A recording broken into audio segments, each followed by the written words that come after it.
Welcome back, everyone. For today's episode, we are going to go over a single hand wrist grab, both from the same side and the cross side. So when we're doing single hand wrist grabs, there's a couple things to take note before, again, we deal with the actual attack itself. First things first is if we're looking at our attacker, understand that they do have a hand free. If they're simply just doing a simple wrist grab, then my focus is just going to be on the wrist grab. However, because there is a hand free, there's always that potential threat of, is a person going to strike me? Are they going to grab me with the hand? Are they going to pull out a weapon of some sort? So I can't ignore the fact that they have a free hand, but I also can't sit here and tunnel vision on what could possibly happen when I'm still being grabbed.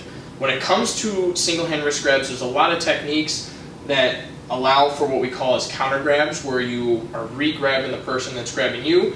Usually when you go for a counter grab, you are going to eventually be putting your attacker into some sort of restraint, whether it's an arm bar, a wrist lock, a shoulder lock, whatever the case is. I'm turning their wrist grab against them and in turn essentially grappling them. Unless I am trying to restrain the person, I don't want to worry about grabbing them back, because again, now I'm engaging in something past what I need to do. It's a simple wrist grab. My focus would be to simply break the wrist grab, get out of here, rather than trying to now tie up. Because if I do start working on some sort of restraint technique and this person now starts trying to overpower me, what was just a simple wrist grab is now turned into something a lot worse, and I could have easily gotten out of this from the get-go. So, my opinion, when you're starting with single hand wrist grabs, the first things first is just break off the wrist and get out. There's a few ways to do this, and we call these simple breakaways. So before, again, we deal with the other potential threat, let's just focus on a couple of the breakaways. Anytime someone grabs you, you always want to engage in what we call live hand. So when I have my hand and arm simply relaxed, it's a lot easier for this person to grab on and get a nice tight grip, and it makes it a lot harder for me to be able to get my hand free. However, if I tighten up my hand, which in turn tenses up and tightens up the rest of my arm, it makes it a lot harder for her to maintain a grip as I'm pulling my arm free. So anytime someone grabs your wrist, instantly tighten up that arm, make it difficult for them to hold on. The same time I'm doing this, a simple breakaway technique is I'm simply going to take my thumb and turn it away from their palm. The reason I do this is the point between your thumb and your index finger is very weak when it comes to a wrist grab. So if I'm able to turn my wrist so that my bone is now facing away from their hand, it's very easy for me to pull this arm out. Now obviously I'm not going to sit here and simply just bring my arm up. There's a few other things we need to add to that. So as I turn my wrist, I want to take my back leg, I'm actually going to step back and I'm going to try and touch my thumb to my shoulder in a fast, quick motion. So she grabs, I turn, step, and I bring the arm straight back.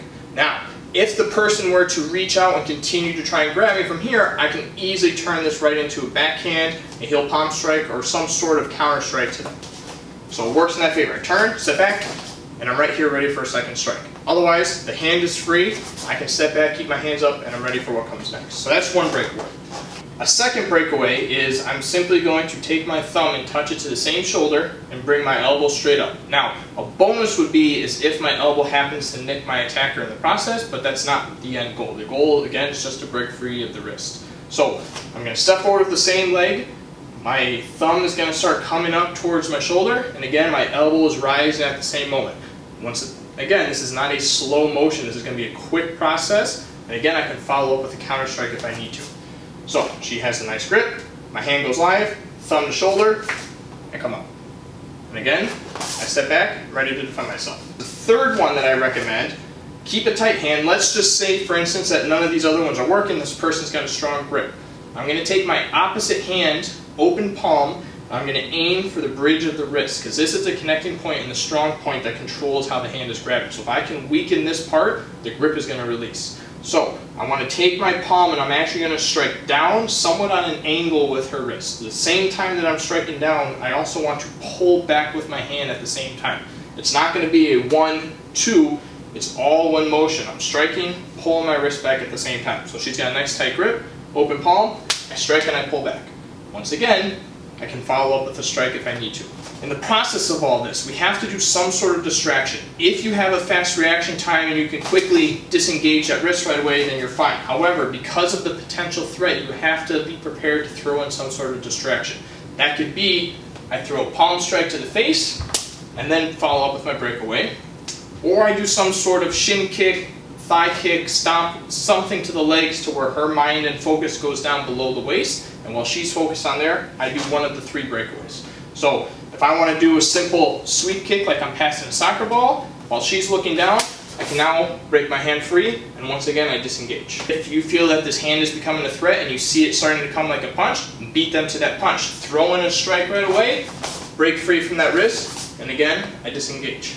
You only really need to throw that counter strike once you break free if you feel like they're coming right back at you. If I'm able to break away and I'm able to keep a safe distance, I have no need to throw in another strike. However, if once I break away, this person's instantly coming right back at you, throw in the counter strike while you have the upper hand, and again, keep that distance in that space. The cross hand is pretty much the same idea.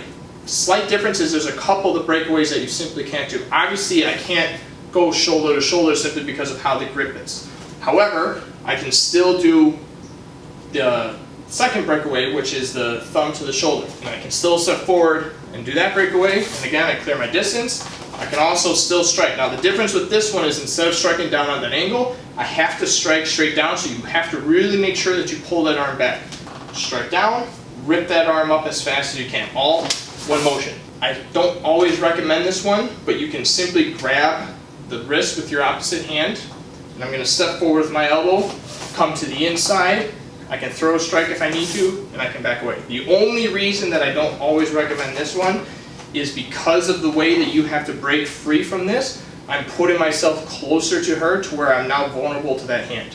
And especially because of the position, there's a good chance that my back and the back of my head will be exposed, and for a brief second I'm not going to be able to see what's coming. So if you have the reaction time and the ability to get in here, do the damage that you need to do, and get out, by all means. If you're inexperienced and this is your first time working on any sort of self-defense, I don't recommend stepping in and doing this breakaway. I'd stick to just doing the quick, easy ones that allow you to disengage quickly without putting yourself too close to the hand.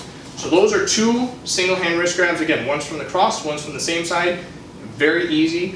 Once again, I recommend just simply breaking off that grip, backing off. Do not try to do any sort of counter grab or restraining techniques unless you are trying to restrain the person or you have the experience to get in there and restrain the person. Because once again, if you put yourself in that position, there is a potential that this person may know a little bit more than you realize, and what was a simple wrist grab can now turn into chokes, bear grabs. They can take you to the ground, they can start throwing punches. There's a lot that could happen if you engage closer than you need to do. So those are the wrist grabs. Hit that subscribe button, we'll catch you next time.